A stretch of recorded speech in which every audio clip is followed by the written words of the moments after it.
In Annapolis, a month-long criminal trial has finally reached its final chapter, leaving Matthew Schlegel's fate in the hands of a jury. Schlegel is the Severna Park Elementary School teacher charged with sexually abusing several of his third-grade students. Fox 45's Rebecca Pryor's at the courthouse with the latest. Was he a trusted teacher or a child abuser? Over the last 4 weeks, the jury has been told two very conflicting stories, and now it's time for them to decide who they believe. Following closing arguments, the attorneys representing Matthew Schlegel speaking with Fox 45 for the first time. I mean, obviously, this is a very difficult time. The severity of the allegations and complexities of the case making for a long month in court. But for the former Severna Park Elementary School teacher, the alleged victims, and the families involved, it's been an even longer year. He's been away from his family. It's been traumatic, to say the least, and emotional. You can imagine that your family's been uprooted as a result of these charges, and we're certainly hopeful that the jury listened carefully to the evidence and will come back with an acquittal. As the trial comes to a close, today both sides playing clips of forensic interviews of the 5 girls accusing their third-grade math teacher of touching them inappropriately.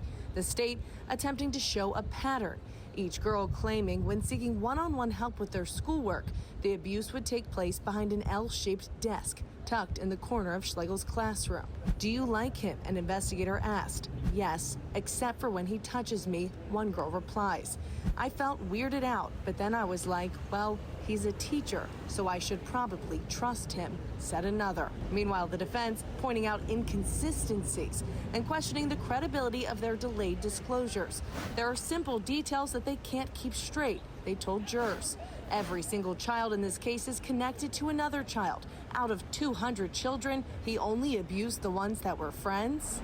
There were also no witnesses and no physical evidence of any abuse. Defense attorneys adding some of the claims were objectively false and could have been disproven if investigators had thoroughly examined classroom records, noting that in some instances, Schlegel and the alleged victims weren't even in the same room. Child abuse happens. I said that in the courtroom. But it's important to trust but verify, and that's the step that got missed here. Is, the professionals should be able to distinguish between true and false allegations, and this case demonstrated it is such a mess, and again, they didn't do their job. In a pivotal moment, prosecutors pushing back, questioning why multiple children would go through such a lengthy trial if their allegations weren't true. Now, Schlegel is facing more than a dozen criminal charges, and obviously there is a lot for the jury to consider and deliberate on here. As was expected, they were not able to come to a unanimous decision today, so they will be back on Monday, and so will we. In Annapolis, Rebecca Pryor, Fox 45 News. I'm Mary Bubala. Thank you for watching. Here's another video for you to watch. Also take some time to subscribe to our YouTube channel.